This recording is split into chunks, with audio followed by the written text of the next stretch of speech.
Bonani. Now look at this.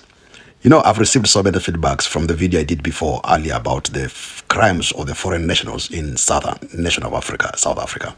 And so many messages have come, and some people have inboxed me complaining, saying I'm so biased. I am talking as if I'm not a foreigner or I've never been a foreigner in South Africa. Hello everyone, welcome back. Guess what is happening? Nigerians are online defending South Africa now. You see all those Nigerians that were against South Africa, they are now defending South Africa. Guess what this our Nigerian brother said? He said South Africans don't owe Africa anything, not a single dime. Guys, I bet many of you do not know that all those help that South African Nigerians were saying they helped South African during apartheid. Do you know that all those things came with conditions? Do you think Nigerians are such a saint that they will just carry their money during that period and help South Africa? But guess what? Before President Mandela died, he paid everything. These people are just emotionally blackmailing South Africans now because that is what they are good at. If you see the crimes which South African Nigerians are always being deported for, it is blackmail. If it's coming not under blackmailing. It is blackmail. That is what these people are good at. Anyways, guys, if you haven't subscribed to this channel, please do it to like, share, and subscribe. While you listen to what our papa have to say, and my reaction will be at the end of this video. So please stay tuned. And I'm telling them, me talking the way I talk has nothing to do with being a foreigner or not, but it's being able to speak the truth and align things as they are. I do not believe that a foreign nationals got a visa or jumped the border to come to South Africa so that he may mess up the system of South Africa. Me, I want and I always going to support that idea that if I go in a foreign nation, as a foreign national, I must behave in that country. It is a privilege that one gets to be in another country. I can't go to Botswana and misbehave in Botswana and want the Botswana authority or Botswana people to tolerate my nonsense just because I'm a foreign national. And if they react on my bad behavior, I call my government where I come from to ban or to summon a South African, a Botswanan Home Affairs or foreign ambassador or whoever it is, so that he may come and answer to my behavior in the country where I'm hosted. That's not the truth. We are not going to allow that. I'm not saying that what is happening with the matchers and Dudulas and Jacinta is a good thing. But what I'm trying to say is that South Africa is not xenophobic or Afrophobia country. South Africa is a diverse nation, a rainbow, the only rainbow nation on the continent of Africa. The country whereby people are ruled and run by the system. The system may not be at 100% right now, but they are there. If only they get restructuring, they will work perfectly. There is no doubt about that. But I am asking the foreign nationals in South Africa, some of them, not everybody. We have doctors, we have agreed that lawyers, teachers, we have people's drivers, people's assistant managers in South Africa who are foreign nationals. Those who are employed by South Africans, those who are employed by institutions, those who are employed even in government institutions. I know people from Ghana who are teachers. I know people from Kenya who are doctors and who are lecturers in the university. I know people from Nigeria who are performing well in the economy of South Africa. What I'm refusing is foreign nationals being associated with child trafficking, women sex exploitation, getting kids from as far villages of rural areas of South Africa, bring them in the city, locking them in one house, and then using them to peddle drugs and also perform prostitutions, and you profit, you as a foreign nation. And I can mention places. Go to Witbank. I'm telling you, go to Witbank and see what foreign nationals have done that place to be. Come to Yeoville. There is a house called Ghana House. I don't know if it's from Ghana, why it's called Ghana House, but there's a house called Ghana House in Yeoville where all fake home affairs stickers for permits are being printed. And that Ghana House is run by a foreign national. You know that. You know the drugs that are going through and people, how they are selling it in the Cape Town city. You know you can't go to Belleville. You can't go to Belleville and not see the evils of foreign national. You can't go to Pero. You can't go to Brooklyn and not see the evils of foreign nations on the street. Now you are here telling me how South Africans are lazy. Who built that infrastructure in South Africa? You that is calling South Africans lazy. Who built the infrastructure that you are enjoying right now?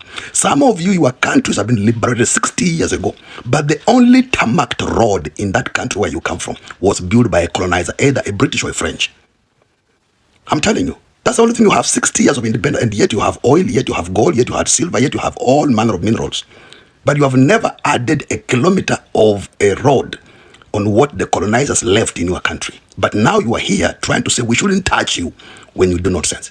We shouldn't touch you. Home Affairs has a lot of funny things. There are people right now, South Africans, who cannot get married because they are married already in the system. And the person who married them, nobody knows who he is, but he's a foreign national. We don't want us to talk about that. I will talk about this thing. And if there is anybody here who wants, I can give you evidences. I can give you place you can go and get the truth for yourself. I know even churches in Pretoria, there, a friend of mine, a secret police officer in South Africa, busted, and I'm telling you from the first hand information, busted the church in Pretoria. And even in the speaker, the sound system of the church, there was cocaine. It was busted, foreign national church. We can talk about that.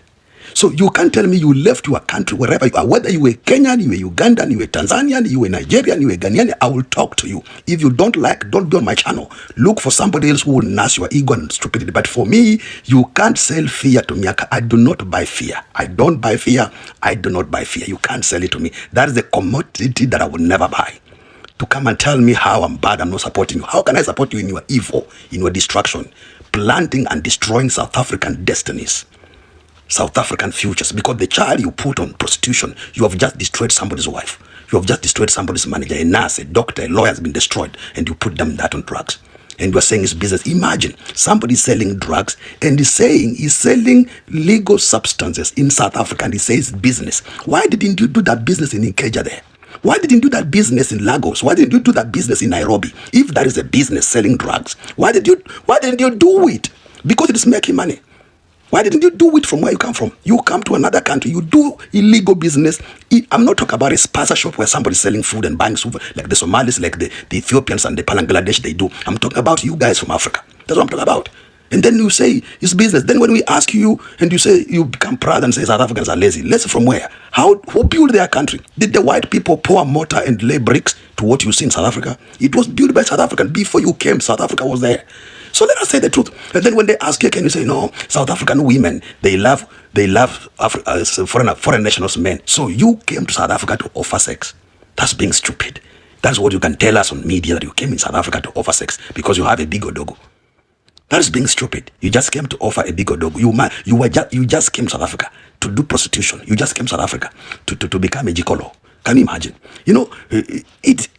Why don't you just agree? You came to South Africa, you saw women who are beautiful than women where you come from, and you decided to destroy them by destroying yourself. And now you want to use that as a thing, foreign nationals. Let us speak the truth. Stoklumala, the truth here. We'll talk the truth.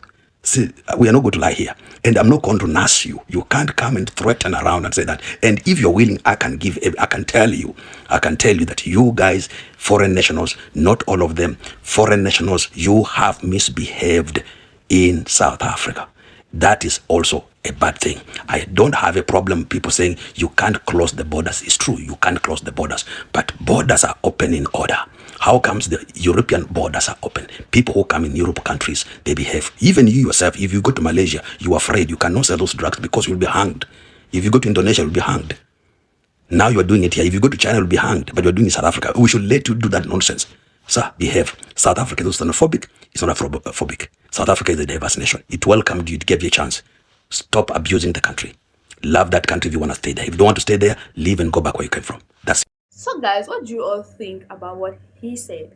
On a serious note, South African or African, nothing. Trust me, I don't care if you people help South African during apartheid. When you people were fighting for your own independence, other African country helped you people. Nigerians, other African country helped you people. When people were fighting for your freedom, people like they were Cameroonians that was helping you people. Cameroonians, they left their country to help to assist you during that your apartheid period. Yes. Even though when Cameroon was also asking for their own independence, Nigerians also came. That is what Africa is meant for. Help each other. Why is it that now that it has come to South African turn, all of you want to hold South Africa accountable for what is happening? Because you help South Africa, it means South Africa should pay for the rest of their life. No wonder South Africa say people should not support them during this World Cup because they don't want to pay for the rest of their lives.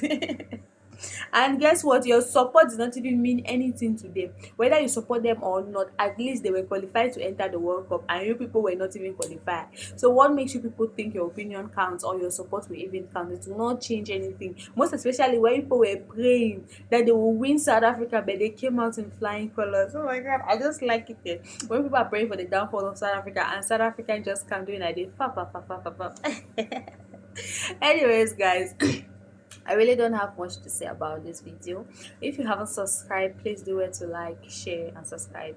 Don't forget to leave your thoughts in the comment section. Tell me what you think about this video. But nevertheless, Africans, people that are watching this, South Africans do not owe you guys a single thing. Yeah, they don't owe you people an apology. What? People that do something and they're unapologetic, like they're not sorry. Do whatever you want to do, it's your business. Anyway, see you guys in our next video. Bye.